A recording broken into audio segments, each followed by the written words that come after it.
Zoochosis builds tension from the start by placing you in the shoes of Paul Connolly, an ordinary man taking on a questionable job as the night zookeeper at the abandoned Pine Valley Zoo. At first glance, the role might seem straightforward, caring for animals overnight, but Paul soon learns this position hides a more sinister truth. Paul is portrayed as a desperate family man. Once a chemical technology student in Indiana, Paul dropped out just after 6 months, leaving him to drift through odd jobs. With a wife, Lily, and a young daughter, Gina, he struggles financially. Desperation leads him to accept the zookeeper role, despite its sketchy offer of $100,000 night shift job, an amount too good to be true. Even though the zoo has been closed for 2 years, it continues to house animals, which should be the first warning sign. The game begins with Paul signing an NDA that forbids him from sharing any information about the zoo, both during and after employment. Even more unsettling, and it specifically bars contacting law enforcement for any reason. These terms clearly raise red flags. But Paul proceeds, determined to provide for his family at any cost. After signing the NDA, Paul is introduced to Oliver Metzger, his boss for the night. At first, Oliver presents himself as a kind, trustworthy guide, eager to help Paul settle in. However, as the game progresses, his sinister intentions become more evident, adding layers to the mystery and dangers lurking within the zoo. This setup sets the stage for a psychological and survival horror experience.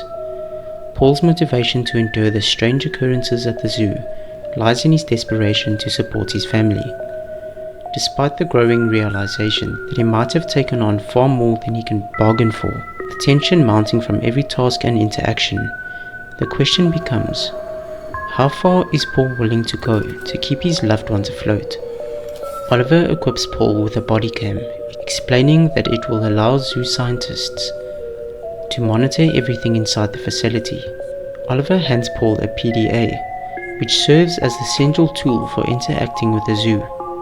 Throughout the PDA, Paul can open doors, receive messages, manage tasks and items, and keep notes throughout the night. This device becomes essential for navigating the zoo and progressing the story. While congratulating Paul on joining the zoo family, Oliver injects him with a strange liquid, without warning or consent. After receiving the injection, Paul passes out. He wakes up in the zoo's break room, with Oliver calmly sitting on a couch nearby. Paul is told his injection is a preventative measure, supposedly to ensure that he doesn't take any dangerous infections home with him. As everything that has just happened is routine, his casual control over the situation, keeping Paul's phone and forcing the injection, implies that Paul is already a pawn in a larger, dangerous experiment. After waking up in the break room, and being assured by Oliver that everything will be fine, Oliver introduces the hub, the zoo's central area, where all the essential tools and resources are housed. This section serves as a critical base and operation throughout the game. Oliver walks Paul through the zoo's kinetic automated transport system. This train is crucial for navigating the sprawling zoo essentially. It's equipped with a mobile veterinary station for mixing medication and crafting cures to prepare specific food portions for the animals. A parasite storage compartment for housing parasitic specimen discovered during the shift. Paul's first assignment is caring for the giraffes, with Oliver demonstrating the basic workflow and maintaining the health of each animal. Every enclosure requires the player to complete the following tasks: feed the animals using specific food recipes tailored to each species, measure their temperature, collect feces and blood samples for diagnostic purposes, test sound frequencies on the animals to gauge reactions, a strange but crucial part of the zoo's protocol. Once the data is collected, players can sample back to the mobile veterinary station to determine any illness. From there, the necessary medication are crafted and administered via dart to the sick animals. While preparing food in the hub, a loud bang reverberates behind a door nearby. When Paul questions this, Oliver brushes it off. What was that? There's something in the works that you're not ready to know about yet. Let's start with the basics. Before Oliver departs, he offers Paul an enticing incentive. If Paul completes his tasks successfully, he will be rewarded with a fancy service car. With that final encouragement, Oliver leaves Paul to begin his rounds, setting the stage for a night filled with moral dilemmas, dangerous encounters, and mounting mysteries. This segment introduces the core mechanics of Zoochosis, balancing routine animal care with eerie foreshadowing. As Paul delves deeper into his tasks, it becomes clear that things aren't as they seem, and survival will require more than simple zookeeping skills. As the night at Pine Valley Zoo progresses, things spiral deeper into chaos and paranoia. While Paul is getting ready for his first official task with the gorillas, he hears Lily's voice from outside the zoo, concerned with how long Paul has been inside, and pointing out how strange it is that the doors are locked. However, Paul chooses to ignore her pleas, whether out of denial or determination to finish the job remains unclear. On their way to the gorilla enclosure, Paul stumbles upon a ringing phone from inside a storage room. On the line is Linda, a woman looking for her husband, CJ, a scientist working at the zoo. Linda mentions that CJ needs to take his medication regularly, indicating he may suffer from a serious condition. She also hints that Paul should look into CJ's locker for something important. Following Linda's advice, Paul finds CJ's locker and opens it, discovering a floppy disk containing experimental cures for the infected animals.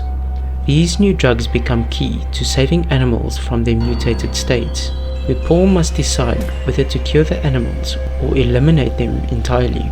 Paul returns to the hub to operate the meat grinder, only to discover a woman hanging upside down, ready to be processed as meat. Before Paul can react, Oliver calls, casually explaining the situation. Oliver confirms that the zoo's mother parasite is behind the grotesque mutations. He reveals that Paul himself was infected to prevent him from leaving and spreading the contamination. Mother, the entity responsible for the parasite, is locked within the zoo, but little is known about her origins. She transforms the animals into violent creatures with an insatiable hunger for meat, and now humans are being sacrificed to satisfy these monsters. Ignoring Oliver's orders, Paul unties the woman from the meat grinder and lays her on the couch in the break room. Once she regains consciousness, the woman introduces herself as Sarah Watkins, an investigative journalist working on uncovering secrets of the Pine Valley Zoo. She finds clothes in her locker and arms herself with an axe. Sarah quickly identifies that Paul is infected, explaining that the parasite will worsen if he doesn't find a cure soon. However, when Paul questions how she knows about the parasite, Sarah refuses to disclose her sources, leaving Paul with even more unanswered questions. Determined to gather evidence, Sarah insists they break into the locked door in the break room, while racing against time to stop the parasite from taking over Paul's body, forcing Paul to confront the monstrous realities of his situation. A zoo corrupted by parasitic creatures, a manipulative boss, and the creeping sense that he might not survive the night. When they clean the bio-waste filter on the train, they find a severed hand with a strange tattoo. Using the hand, they unlock the biometric door, leading them into the lab beneath the zoo. Inside the lab, they learn that Oliver is not a simple zookeeper. He is a highly educated scientist with multiple degrees.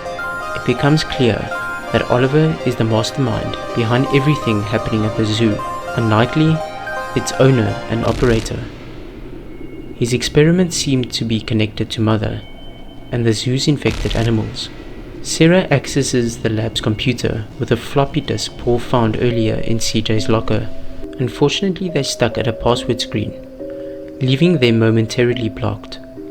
However, further investigation inside the lab reveals the key information.